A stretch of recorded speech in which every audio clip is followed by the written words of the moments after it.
Hello students, welcome to your chemistry class.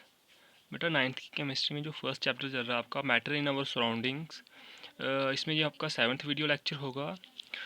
इस video lecture में जो टॉपिक रहेगा वो आपके पास रहेगा इवेपोरेशन। इवेपोरेशन क्या होता है बेटा? Evaporation is a surface phenomena in which liquid changes it's changes into vapors at any temperature below its boiling point। कि इवेपोरेशन क्या है? एक सरफेस फिनोमिना है इन उसमें क्या होता है कि जो आपका लिक्विड है वो अपने स्टेट ऑफ मैटर चेंज करता है, वेपर्स में कन्वर्ट हो जाता है, लेकिन वो अपने बॉइलिंग पॉइंट से पहले वाले मीन्स बॉइलिंग पॉइंट के टेम्परेचर से कम वाले टेम्परेचर पे ही वो वेपर्स की फॉर्म में कन्वर्ट हो जाता है। क्या हुआ कि जो लिक्विड है आपका वो बॉइलिंग पॉइंट से पहले ही वेपर्स की फॉर्म में कन्वर्ट होना शुरू कर देता है इवेपोरेशन में। ठीक है, देखो इस प्रोसेस को समझने के लिए आपको मैं बताऊंगा। एक आपने क्या लेना है, एक व्हीकल लेना है, उसमें आपने क्या करना है, वाटर फिल करना है, और वाटर फिल करने के बाद आपने पॉइंट मार्क कर देना है कि भाई यहाँ तक आपने फिल कर दिया है। ठीक है, उसके बाद आपने क्या करना है, इस व्हीकल को जो जिसमें आपने वाटर रखा हुआ है इसको आपने कहीं ऐसी जगह पर रख देना है जहाँ पे इसको कोई भी डिस्टर्ब ना करे। ठीक है, 2-3 दिन के बाद आप जब देखोगे तो क्या होगा, जो वाटर लेवल है वो नीचे आ गया होगा। हमने कहाँ लगाया था, यहाँ पे। अब देखो वाटर लेवल कहाँ पे आ गया, यहाँ पे। तो ये वाला वाटर कहाँ गया, ये इवेपोरेट्स वेपर्स की फॉर्म में कन्वर्ट होके हवा में चला गया। ठीक है, एयर में चला गया।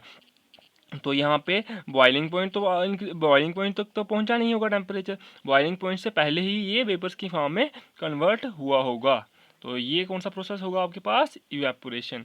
अब आपके पास होगा कि कौन कौन से फैक्टर हैं जो इवेपोरेशन को अफेक्ट करते हैं। ठीक है, फर्स्ट आ गया आपके पास exposed surface area. Exposed surface area का मतलब समझने के लिए मैं एग्जांपल दूंगा आपको।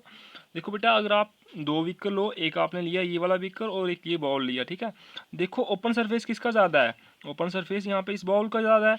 तो अगर इसके अंदर मैं वाटर रखूँ, ठीक है, वाटर रखूँ यहाँ पे भी सेम टेम्परेचर पे अगर मैं दोनों को रखूँगा और थोड़ी देर सेम टाइम के बाद मैं दोनों को देखूँगा तो आप देखोगे इसमें इवेपोरेशन जो होगी वो ज़्यादा ही होगी।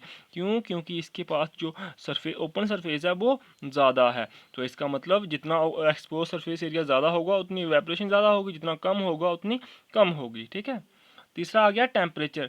तो टेम्परेचर पे इवेपोरेशन क्या होता है, जैसे ही आप टेम्परेचर इंक्रीज करते हो तो इवेपोरेशन बढ़ना शुरू हो जाती है, इंक्रीज कर जाती है।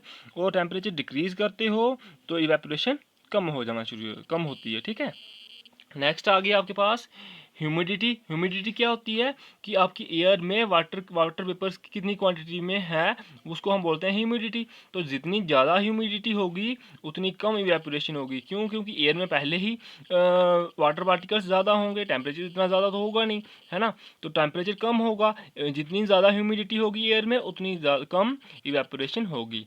तीसरा आ गया विंड। विंड से क्या होगा, जितनी ज़्यादा विंड चलेगी उतनी ज़्यादा इवेपोरेशन होगी। क्यों? देखो जब आप बरसात के मौसम में आप क्या करते हो, जब आप कपड़े सुखाने के लिए रखते हो अपने, तो अगर वहाँ पे विंड हवा ज़्यादा चल रही होती है तो आपके कपड़े क्या होते हैं, जल्दी सूख जाते हैं। वो क्यों? क्योंकि जो वाटर वेपर्स हैं वो उनको अपने साथ हवा में लेके चले जाते हैं। हवा एयर जो होती है वो अपने साथ लेके चली जाती है और आपके कपड़े जो होते हैं वो जल्दी सूख जाते हैं। तो इसका मतलब जितनी ज़्यादा विंड होगी उतनी मीन्स विंड के साथ ज़्यादा विंड होगी तो इवेपोरेशन भी थोड़ी ज़्यादा ही होगी। नेक्स्ट आ गया आपके पास इवेपोरेशन ऑलवेज कॉज कूलिंग। क्यों? इवेपोरेशन जहाँ पे भी होती है वहाँ पे कूलिंग होती है। क्यों?